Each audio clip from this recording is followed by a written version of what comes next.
so this is just a quick video on how I change my serger thread. I end up having to do it often because I keep changing my mind on what to make, like from lights to darks, you know, and then now I'm doing denim and I'm gonna use gray. But yeah, so these are all my serger threads. I wish I had more colors, but right now I only have like black, white, and gray. And I'm gonna do denim, so I'm gonna use gray. And I wanna just film this for my sake too, because sometimes I forget. So I already cut my thread. So I cut the white threads and I changed the spools, and all I did was tie a knot. And when I tie a knot, I'll just show you again. I do it this way, where you're doing just one knot. See right here? That way when you pull it, it makes the knot tighter, not looser. And I just trim it off so that there's just a little bit left. It'll stay on. You know, if I take those two strings and I tie it like this and I tie it in a double knot, it's actually a little too big.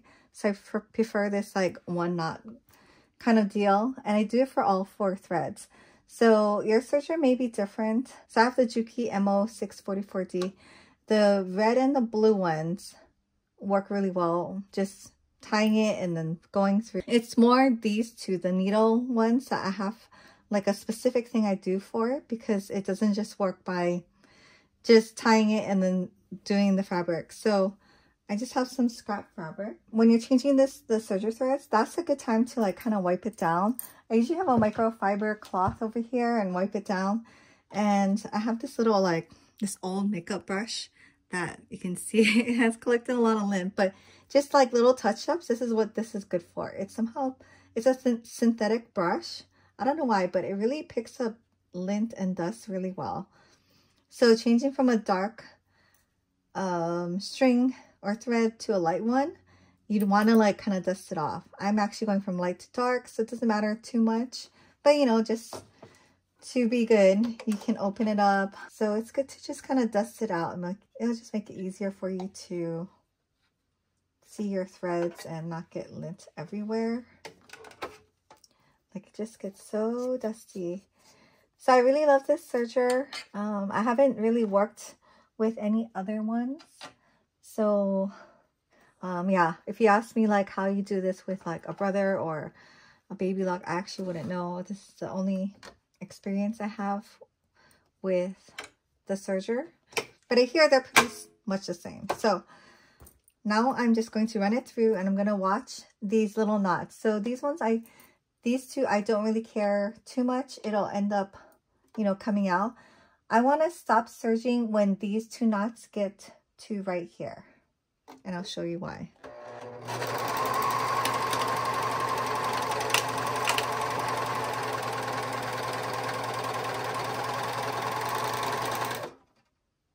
Okay. So here it is. Right here. Okay, hopefully I don't keep knocking the camera around, but you can see right here, the knot is right there and the knot is right there. The other threads have already gone through. This used to be white, now it's like light gray. So those 2 are done. It's just these 2. So I cut the thread before and after the knot. Oh, so hard to cut this one. Okay, so this is 1 knot. I'm just going to throw that away. And I'm just going to pull this one a little bit more out and rethread it. Really helps to have your tweezers. Sorry if my hands are in the way. This is really hard to do with the phone right there.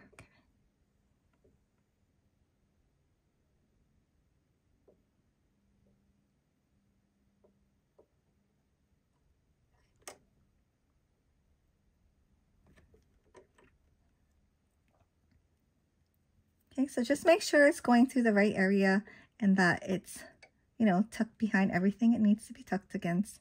So the second one for my green thread, my second needle, the right needle thread, the knot is right here. So it's a little bit higher. Just going to pull it out. That means I can cut it down here and I can pull it a little bit more And I'll just cut the knot off.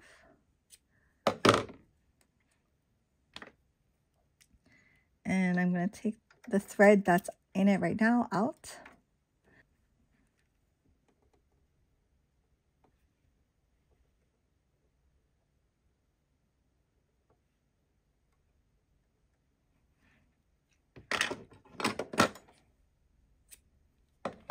I can't wait to try one of those self-threading sewing machines.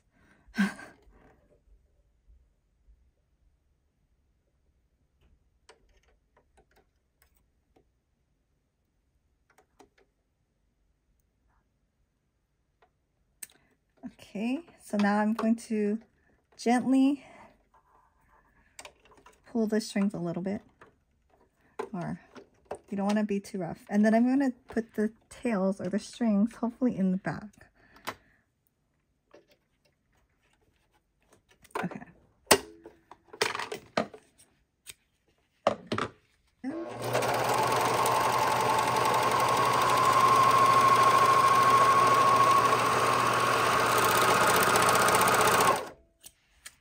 And then now you can check to see if your serger seams are as you want it.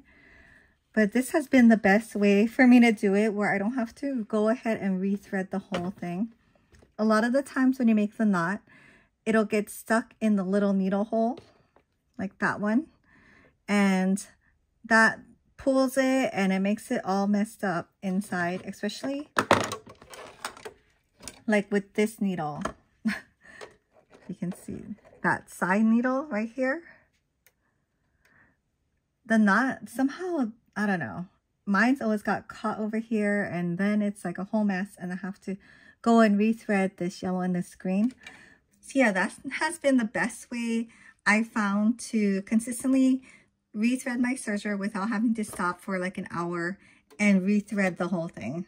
Like these two always work with the tying off method, but these two, somehow I end up having to like open this all up and have to cut it and then rethread the whole thing. So I don't know. I think because the knot, it gets stuck in either this little side needle or it gets stuck in this one. Like it just really can't go through the eye of the needle, which makes sense. It's so small, right?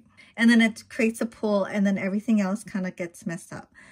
And you don't know where it's coming from, at least not for me. And then you start changing the dowels, and then, you know, so it becomes like a whole process. So this has been the only way I've been consistently able to change it within like 5-10 minutes, which is not bad. So makes it easier if you want to have matching serger threads, because it always looks nicer anyways. So yeah, before, some issues I would have would be like this looper thread would be all loose because the needle threads are not right, or we're pulling too much, or yeah, I don't know.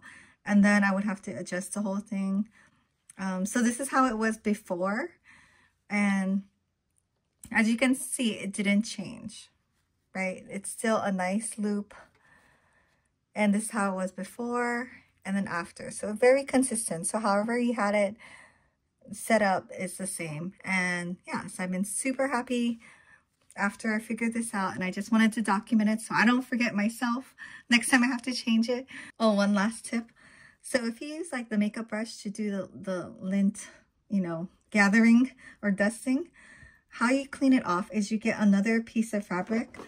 I just have this one, and you just rub it on there and it comes off, at least most of the big chunks of dust. So yeah, I've been really loving this. I got this brush from Sephora in a set, and it's so cute, but really not a good makeup brush, but perfect for this. And if you do not already have the little shelf for your serger scraps or your sewing threads, I have one for my sewing machine also. I bought this little drawer from Daiso, and I stuck it underneath my table, and it has been life-changing for me and my pants. You know, all the threads always come down over here, and I'm usually wearing like black leggings like this. Oh my gosh, right? So thanks for watching, and if this helped you at all, let me know in the comments. I'd love to hear it, and I'll see you in my next video.